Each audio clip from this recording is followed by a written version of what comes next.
Over the past 18 years or so, you've been written about and analyzed and criticized and second-guessed and worshipped and idolized by many. There was that fellow back in Greenwich Village who went through your garbage. As time goes on, does it ever get easier being Bob Dylan? Well, it's easy being Bob Dylan. It's just being, trying to live up to what people would want Bob Dylan to do. That may be difficult. But it's not really that difficult. More than once you've been referred to as a legend. I mean, you're aware of that fact, whatever that word may mean.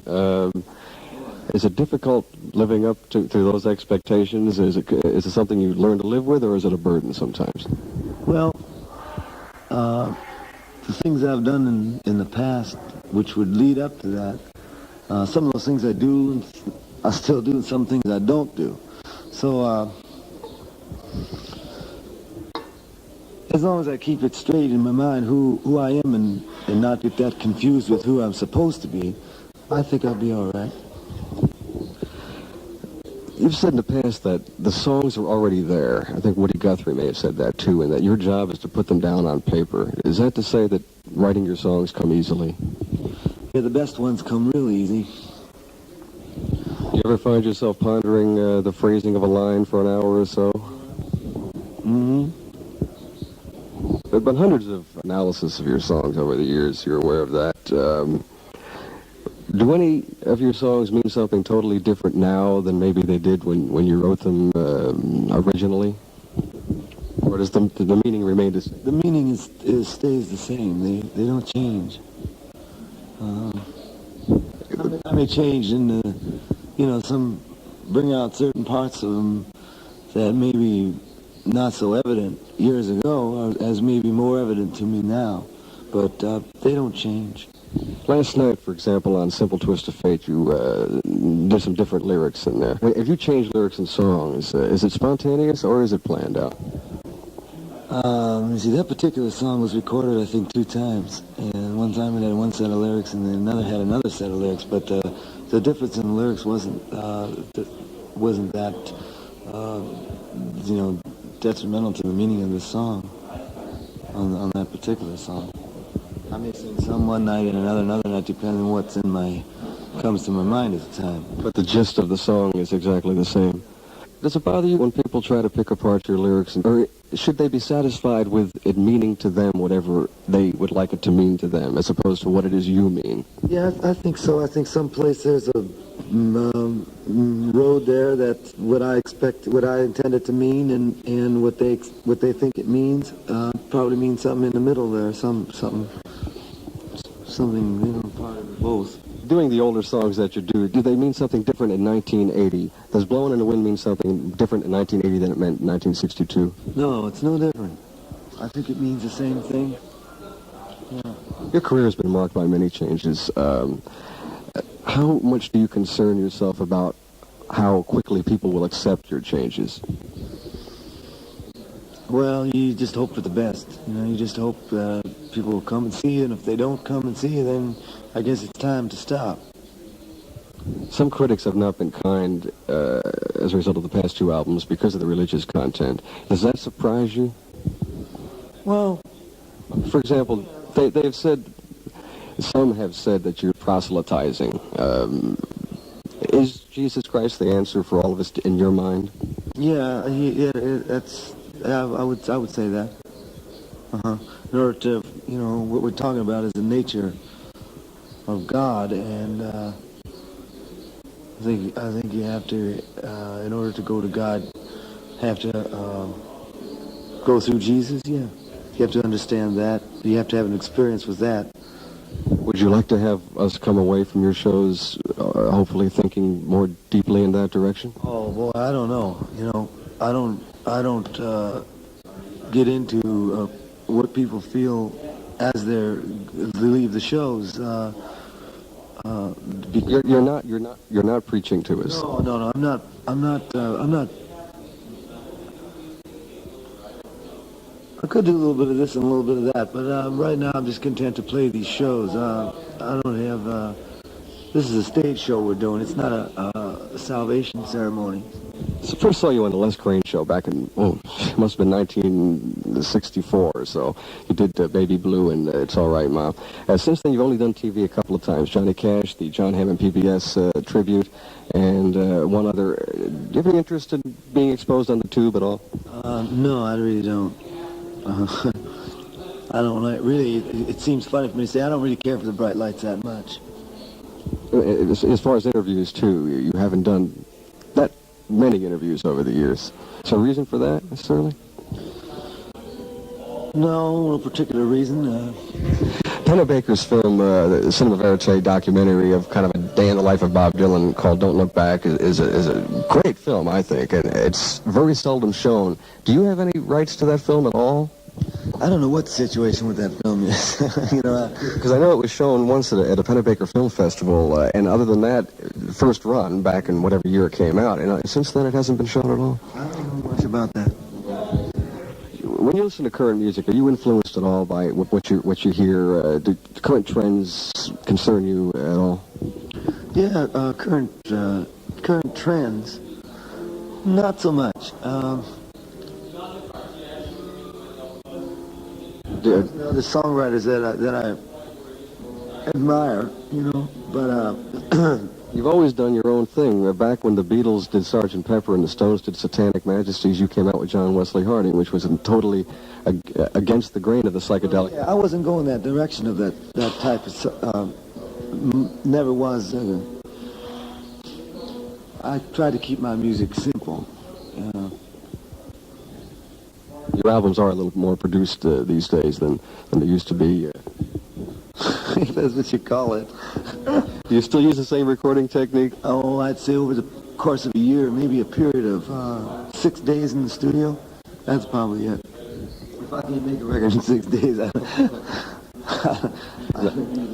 and that's the way it's always been, too. Mm-hmm. How involved do you get personally with the day-to-day business activities of your records and concerts? Not too much. Not too deep. Are you aware of radio stations and whether they're playing? I listen to the radio, of course, but sometime, and try to pick up different stations in different towns. We heard that you heard a cut from Saved on a Minnesota radio station and didn't... St. Paul radio station. Didn't care for the mix and wanted to... I see you just left it there, and the mix was mixed wrong or something. I don't know. It didn't sound right to me anyway, so... I don't know. I must have told somebody at that time who was working on the album. I know I didn't really say anything to the record company about it, but some people told me that they saw it in the press, that I'd said something about it, but I don't recall really making too much of a fuss over it. You realize that almost anything you say will be made a fuss over because you're saying. If you say it to the right people, it will, yeah. Would you like to have a hit single on Top 40 radio? Yeah, sure. Why not, right? Yeah. When writing your songs, is that in your mind at all? Or is it just an interesting byproduct? No, I don't really know what sells and what... Well, of course, we all do know what sells and what doesn't sell, what you need to make a hit record. I think most people in the business know that.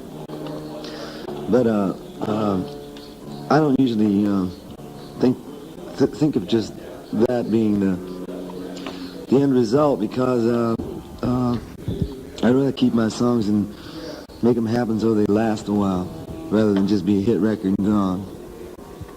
Your sets vary from night to night. How planned are your sets? They're not very well planned. For example, I understand you did We Just Disagree. You've done Abraham Martin and John. Well, we try stuff out to see what feels right and what doesn't. It's just trial and experiment. When you did Abraham Martin and John on opening night, you and Clyde, I believe, sat at the piano, and on the line, has anybody here seen our old friend Bobby? Do you wonder where he's gone? The crowd reacted. Could they have been thinking, in this case, rather than Bobby Kennedy, could they have been thinking about, where is our old Bobby Dylan gone? Sure, they could have, because, they couldn't think any Bobby. They don't necessarily have to relate it to me. It's just a name. Yeah, I'm sure some people think... When I first heard that song, I didn't really know who the Bobby was in it. I can't remember whether...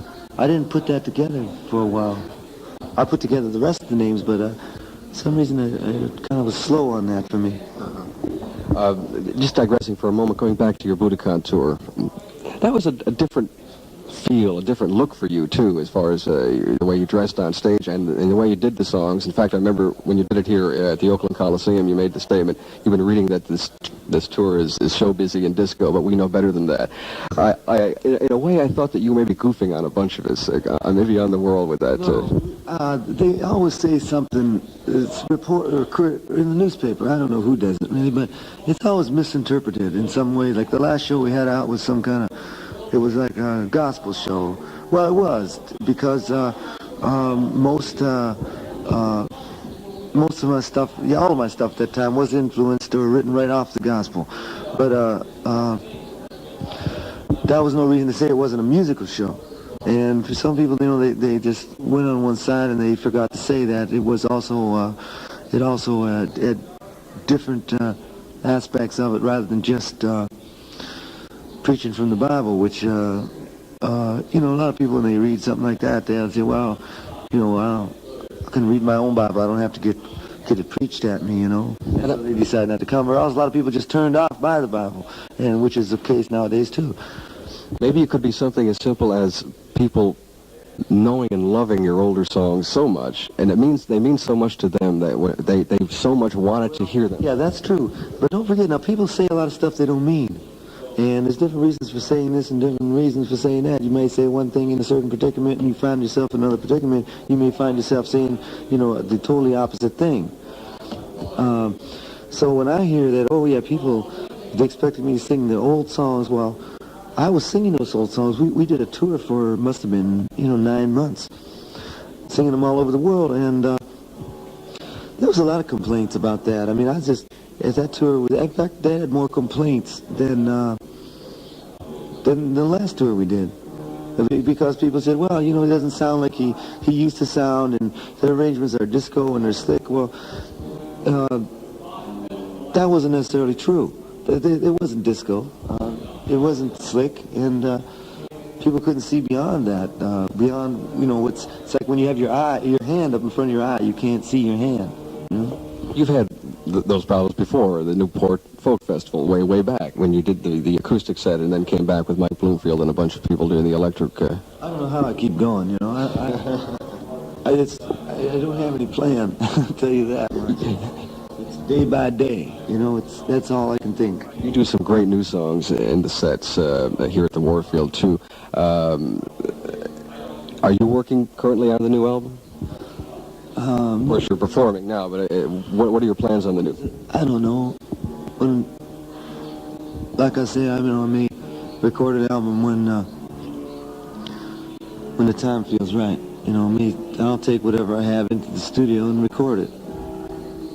Financially, you could have retired 10 years ago. Financially, you can retire. If you just think financially, I think you can retire when you're born, really. But what gives you a feeling of fulfillment now at this point in your life?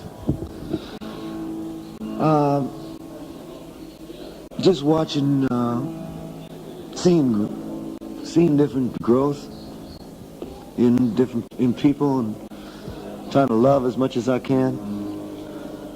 Your religious beliefs may stay the same. Do you foresee continuing recording songs of that nature for very much longer?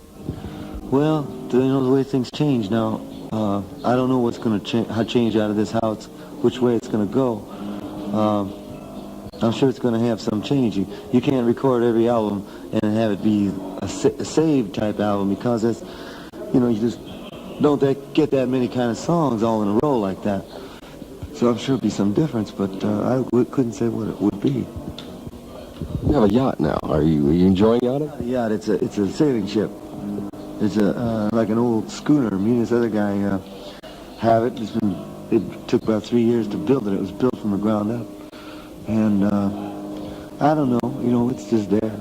There was another story I remember reading in the press that when the yacht was unveiled, you weren't there at the unveiling, and I was on the road, as a matter of fact. Yeah, we were playing in Cincinnati that night, I think. They expected you to be there too. You can't please everybody, can you? Be two places at the same time. How is it to live with that all the time? Everything you say being picked apart, knowing that the world is watching you at all times, I and don't pay no mind to it. I don't, it just don't have any concern for me, really. what's in the future for you that you can talk about? Well, we're just going to play these shows, and, I'll be doing different things, we'll probably go around the world in one of these years again. Just for pleasure, not performing. No, we'll probably be going to perform and for pleasure.